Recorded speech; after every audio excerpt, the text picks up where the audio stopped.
Hi everyone, I'm Kimberly Parsons, the co-author of Music Unfolds, the new Waldorf music curriculum for homeschoolers for grades 1 through 3, published by Waldorf Essentials. And I'm trying to do a series of videos to answer specific questions that I'm getting a lot of. And if you're a member of the Music Unfolds group, you had an opportunity recently to comment and let me know some of the things that you'd like me to talk about. So I got a lot of great responses from that, and I'm going to be addressing those in turn. And so today I'm talking about what do you do with your reluctant learner. So as people are joining us here in the next few minutes, I wanted to remind you that you can purchase this curriculum online through Waldorf Essentials. And right now we have the fall section is out. It's over 150 pages. And on Halloween Day, we're scheduled to release the winter section. Excuse me, I need to be a parent real quick. Do not do that to me. Thank you. So on Halloween Day, we'll be releasing that winter section for those of you who are already working the curriculum and want to look ahead to plan. And we're very excited about that. It really is a comprehensive curriculum that teaches you, the parent, even the parent, and perhaps especially the parent without any musical background, how to bring music to your child in a Waldorf-friendly way. I was a music educator and still am, even though I homeschool now, for many years. I have degrees in music and I'm a professional performing musician. So that's my background, and I was thrilled to work on this project with Melissa. So if you have not purchased our program yet, you can do that through Waldorf Essentials. You can look at samples there for each of the grades and see what we have available to you there. There are audios for every song in the book so that you can listen and learn that way online.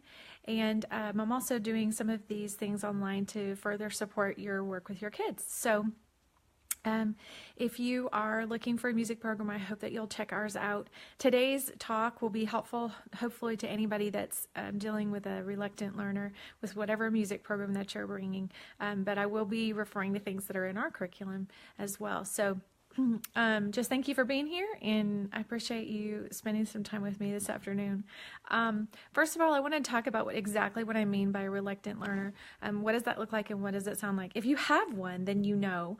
I have one, and it takes different phases and different forms, but for many parents, it is everything from the child who's just not into it, just kind of sitting there and, moping through the lesson, to I do get messages from parents that are having quite strong and loud loud statements about what they are going to do, what the child will and will not do, to kids who are running away from the music lesson, kids that are rolling on the floor.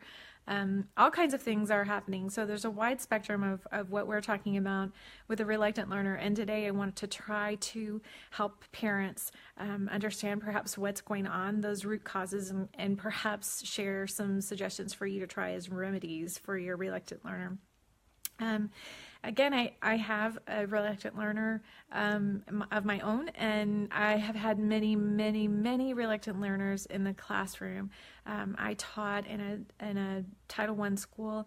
I taught junior high for a number of years, and for those of you who are not familiar with the junior high choir classroom, sadly, a lot of times that ends up being the elective that the kid who didn't make a choice, or the kid who came late to school, or the kid that other teachers don't want to handle, you end up with that kid. So from day one, you have quite a number of children who really are not buying what you're selling, and it can be a real challenge. And so that's my background. I've had these kids. Anything that someone has messaged me about or talked to me about with their reluctant learner at home, it won't surprise me, and it's something that I really feel confident that I can help you consider some new strategies for that reluctant learner. So I'm sharing today from my experience as a homeschool mom and as a music educator in the classroom, because every classroom has that kid, and sometimes that kid is mine. But every classroom has that one kid who's just, like I said before, is just not buying what you're selling. And so I wanted to share with you some things that I found that have been effective over the years. I'm looking down at my notes. The first thing that I want to address is that you need to look at possibly the root cause being your timing. And by that, I don't mean the time of day. I don't mean which day or what order you're doing your music in. I mean, is your child really old enough for formal music lessons? If you are on this Waldorf path, then you know that we don't typically start formal academics until that child is at or very close to 7 years old. So when I ask you about your timing or someone is contacting me about some problems with music time with their child, one of the very, very first questions I ask or things I look for is the age of that child. And I really will ask people, do you remember why you chose this path? Why did you choose Waldorf? What was appealing to you about it? And did you take the time to really look at what it is and why it is? Because if we look at why Steiner wanted the formal academics to be delayed until 7, we see some really solid things that are being backed up by educational research. It's not just a Waldorf thing. It's an educational best practices thing to see that children are really not developmentally ready for formal lessons of any kind, including music, until they're about 7 years old. And I do get questions sometimes from people whose child is very close to 7 and they're having a lot of trouble. And, we have to remember that as an adult, I'm in my 40s, and to me, a difference of 2 or 3 months in my life, that's really nothing. I mean, 2 weeks, 2 months, what's the difference? I'm 40. But when we're talking about little children who have only lived, 6 years and 8 months, a difference of 2 or 3 months is a really big deal. Think back to infancy. And the difference between a newborn and a 3-month-old is astounding. A 3-month-old and a 6-month-old is really astounding. And those milestones aren't quite as obvious. We don't, read, what to expect when you're expecting a 6-year-old. Someone ought to write that book.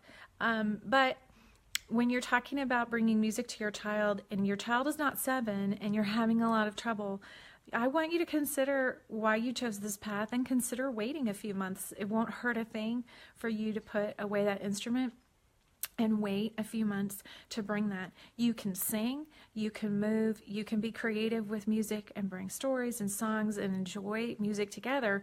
But I really would encourage you to put away the idea of having a formal music lesson, a flute lesson, and putting that away for a time. So that's really the first root cause that I am thinking about this talk today, is to really consider your timing. The second root cause that I want to talk about is a problem of will. We talk about training head, heart, and hands, or thinking, feeling, and willing. And if you're having a lot of struggle with your child during music lessons, it may just be a will problem. And in fact, when you read about why Steiner wanted children to study music at all, and why he wanted to have that be on a blown instrument, is because it's a great will trainer. It takes a lot of will to become skilled at an instrument. And I will say that I think every message that I have received about a parent who's struggling with music time, it's not the singing, it's not the game playing, it's the flute playing where they're meeting the most resistance. And I think that, to me, that is a signal that perhaps the biggest problem really is a will problem. And to that I say congratulations, because then you're on the right track in bringing flute to your child, because your child needs some will work. So just know that you probably will meet some resistance. Playing the flute is difficult. It's difficult to coordinate the breath and the tongue and the fingers and get them just right on the holes, and to play them in the correct sequence and for the correct duration. There's a lot going on for your 7-year-old to play the flute. And if they are really giving you a hard time about it, then I would suggest that perhaps you look at, perhaps it's a will problem. And if you are at home and you're maybe laughing a little bit, kind of nodding your head and go, and because a will is a problem anyway, with your child in your home, then I would suggest you can work on those will things, not just with a flute, but consider doing some other will training activities. That's why we are doing handwork as Waldorf educators. That is why we're encouraged to get our kids involved in home care. There are all kinds of reasons to do handwork and all kinds of reasons to do home care, but those two things in addition to music are great will trainers. So if you suspect that the root cause of your reluctant learner's reluctance is the need to develop some will, then perhaps work on that aspect in some other areas of your home and see if that helps your music time improve. On that note, I also wanted to address a question I've had about, do I have to teach the flute or the recorder? And the answer is really twofold. The first part of the answer is if you are committed to a Waldorf way, if you're wanting to do it the Waldorf way, then the answer is yes. Steiner's prescription for music was that children learn to play a blown instrument, and he had many reasons for that. Chief among them is that first, the breath connecting with that instrument is a different experience than fingers strumming a stringed instrument or fingers depressing keys on a keyboard instrument. And so if you want the Waldorf experience for your child to be able to physically connect that my body is creating this sound, then you need to teach a blown instrument. The other reason is that, again, it's a great will trainer. It's much easier for me to sit down and get a sound out of my piano. If I press the right key at the right time, it's going to make the sound that I'm expecting. There's a lot more involved in getting a lovely sound out of a blown instrument. So that's a will trainer. And so that answers one of the questions that I've been getting a lot lately in the context of reluctant learners. The third thing I want to suggest to you that you consider being a root cause of a reluctant learner is your pacing. And there's a lot involved in pacing, so bear with me. This is one of the reasons that I really encourage people to use our curriculum. Yes, you can go through the myriad books and offerings out there to choose music for your child, songs that you think they're going to like and enjoy. But it's not going to be, unless you are a musician and are familiar with a good sequencing method for what should come first, second, third, and so on, you're going to probably run into some problems with pacing.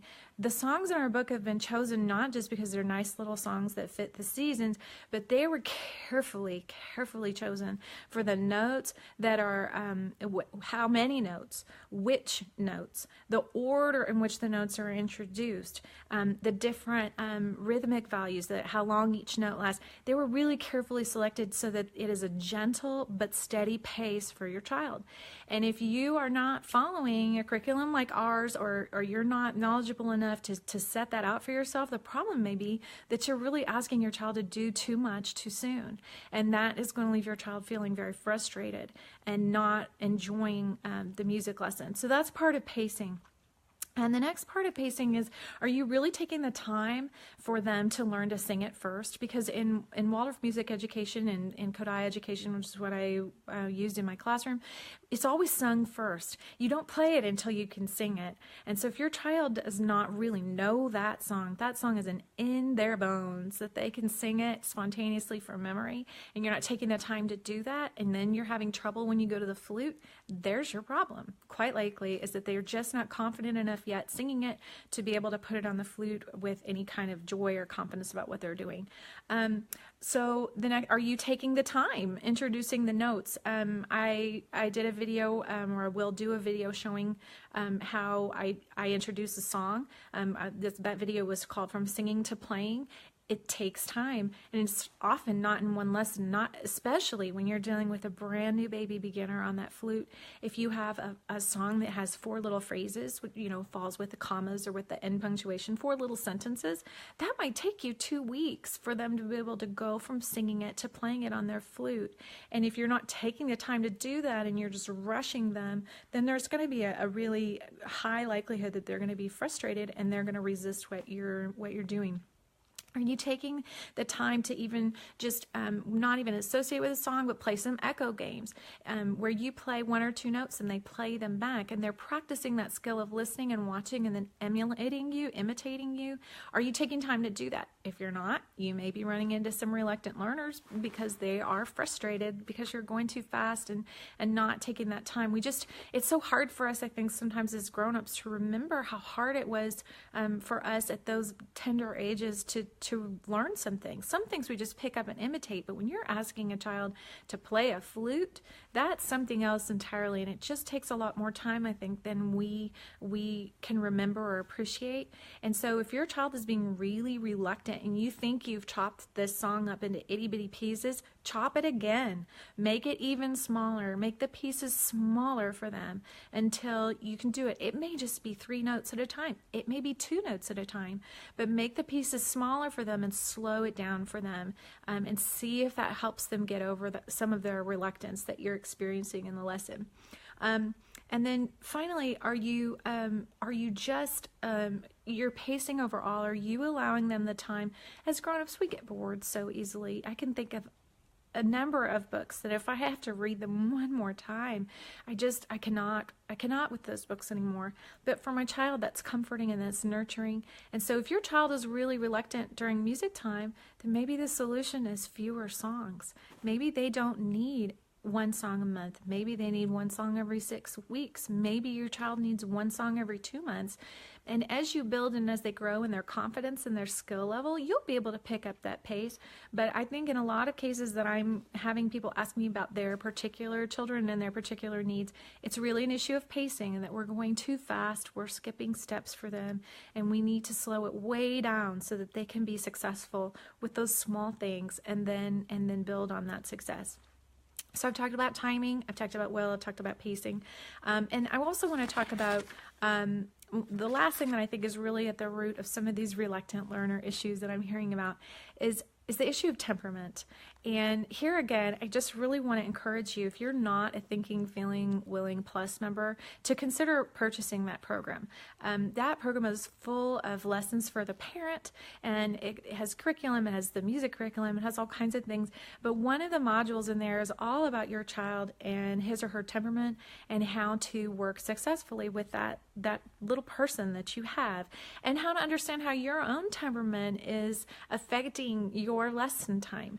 And a lot of the things I'm hearing from parents that are struggling during music time is perhaps totally related to their child's temperament. So if you don't think that it's an issue of timing, your child is 7 or well past 7, and you really feel like, will is, you're working on that. We all are working on that. I'm 40 something and I'm working on my will, but you don't think that's really the root of it, and you're pretty sure that your pacing is great, that you're not asking too much too quickly, then really consider your kiddo's temperament. And this is something that we can talk more about. But if you really want to dig into temperament and you think that might be something that is affecting your whole homeschooling experience, then you need Thinking, Feeling, Willing Plus. But in the context of today's video, I just wanted to share a few things about that. If your child is under 9, because I guess, typically we don't peg a kid's temperament until they're around 9, but they're starting to give us clues. They are giving us little hints and clues beforehand. So I would say if your child is under 9, you can try a number of these things and see what seems to work, and perhaps get some relief during your music time, but also get some more clues as to your kid's temperament. But the sanguine child is when I think about sanguine children that I have known in my music career and what they're like in music class, these are the children who start out, they are eager beavers, they are excited, they want to do this thing, they're just so excited until it gets hard. And then they are not about this. This is not for me. I don't want to do it. And I'm going to play this little song. Listen to my cool little song that I just made up. It's so awesome. That's the sanguine child. And it really is like a little squirrel in the classroom or in the living room who is excited until it gets hard. So what I found to be helpful to me with those little sanguine learners is tons of encouragement. It doesn't even matter what it is, music related. Oh my goodness, that was so beautiful. They just want that positive reinforcement. And the other thing that helps is a lot of variety. If you can plan your music time that you're going to do 3 songs, and one of them is going to be a game, and one of them is going to be an echo, and one of them is going to be a stand-up, sit-down, flap your arms game. They will love that. They will thrive on that. Now remember, all children have that sanguine element, so you might consider doing that variety of activities anyway, no matter what temperament you think you have with your child. But those things will usually help with the sanguine. Do keep their lessons short. And encourage them every time that they do something that's really showing some progress of that will building. Really encourage that particular behavior, because remember, we get more of what we comment on. So if you are commenting on the negative, you will likely get more of that. And if you're commenting on the positive things that your kids do, then you'll likely get more of those positive things. That's something I learned in the classroom, and it's something I need reminders of often. Now, if you're working with a phlegmatic kiddo, those are the kiddos who want to slump in the chair. This is so hard. Why do I have to do this? Sometimes you can't get them to have an energetic tone, and so if you're musical and your kid is a phlegmatic, then they're often flat, and it's just can drive you right out of your tree. The phlegmatic kiddo is really motivated if they know exactly what it is today that we're going to accomplish, and once I have checked these items off, then I can be done. I have had those kiddos in the classroom, and for them that worked. When I had a list, like, we're going to do these 6 activities. These are teenagers, so we have more than 3 activities, but we're going to do these 6 activities, and once they're done and done well, we're done for the day. And you may find that really helps your phlegmatic kiddo get their butt in gear and do music time with some more joy. You will probably find that every time you praise their effort, you praise their attention to detail, you find that flicker of enthusiastic effort and praise it, that you may get more of those things with a phlegmatic child. So consider that if you have that kind of reluctant learner. Now, the melancholic learner, I have a lot of sympathy for. I have one and I am one. And I think we get a bad rap because I know we can really get on people's last nerve. No one wants to live with Eeyore. But what you need to understand about your melancholic kid is that they are so fearful of getting it wrong, and they want to be perfect, and they want to do it right, and they want to please you. But they get so easily frustrated, and that one mistake that to you is just like, little tiny mistake, to us it's like, I will never be able to play the flute. I will never be able to do it. And it's just this dark cloud settles upon us. And so I understand as a parent that's not a melancholic that would just be just so foreign and so bizarre to even consider. How could they even think that, but that's just kind of the mindset sometimes for that kid. So if you can model for them some imperfection, these kids do really well if you show them yourself making a mistake and then working hard to fix it. I have found that works really well in our house for everything, because he's not just that temperament when it's music time, folks. He's that temperament whatever we're doing. So if it's art and we're drawing, if he's handwriting and he's having trouble forming his letters, or form drawing, or whatever it is, I have found, and this was a suggestion of Melissa's, to model making those mistakes and then fixing them, and just kind of, I made a mistake. Oh, well, let's see how I can fix that. Or, well, that wasn't what I really wanted it to be, but you know what? I'm just going to finish this out and do my best.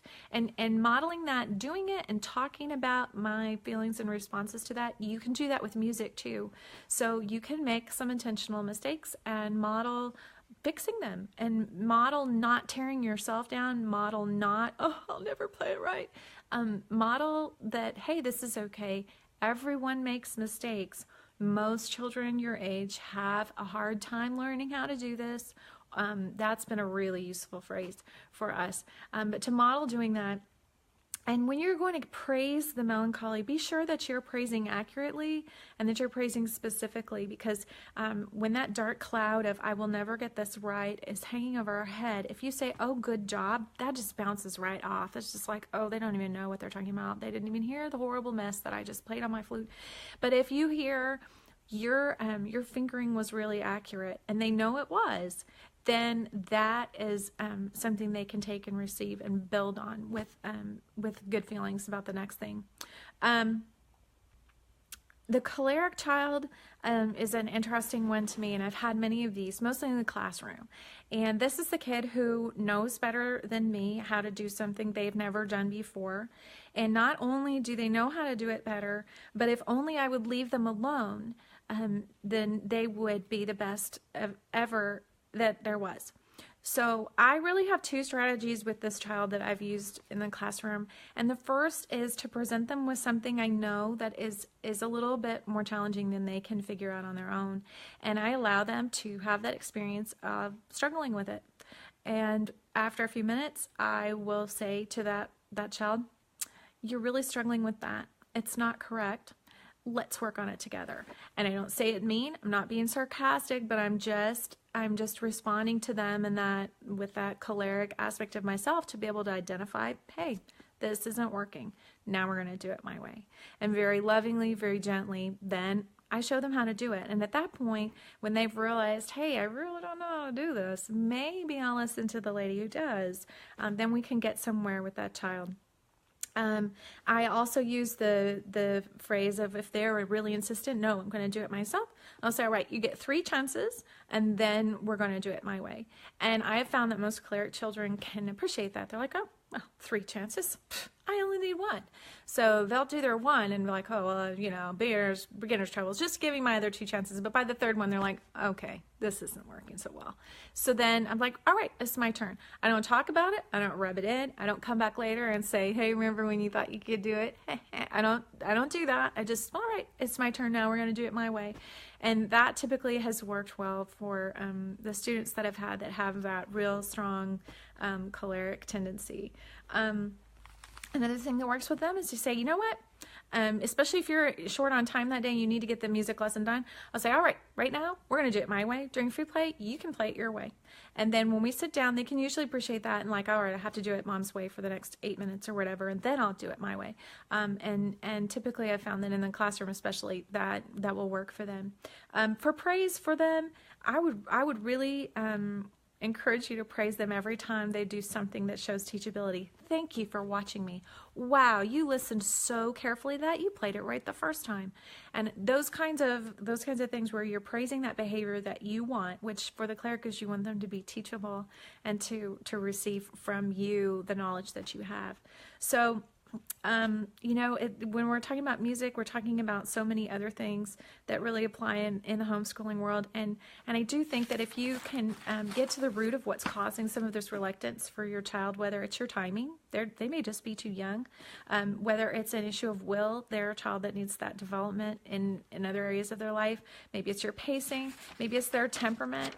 But some of those things that if you can identify what that root is and start implementing some of these suggestions, then I think you'll see success. And finally, I just want to encourage everybody that you're the parent and you chose this path. You chose whether you're homeschooling or you're supplementing at home, whether you are a musician or not a musician, that you chose this path for your child.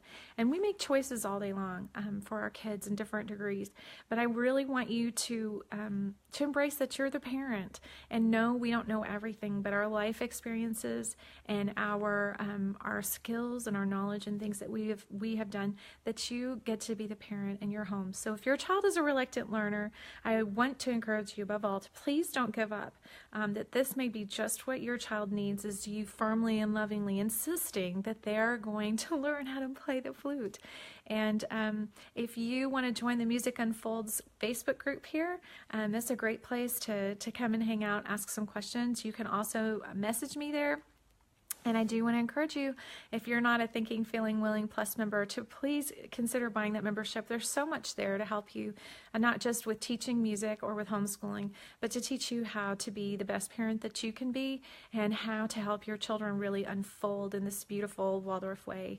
So I thank you for being here today, and I hope that you will stay tuned. Our winter section will be released right on Halloween. So thanks for tuning in today.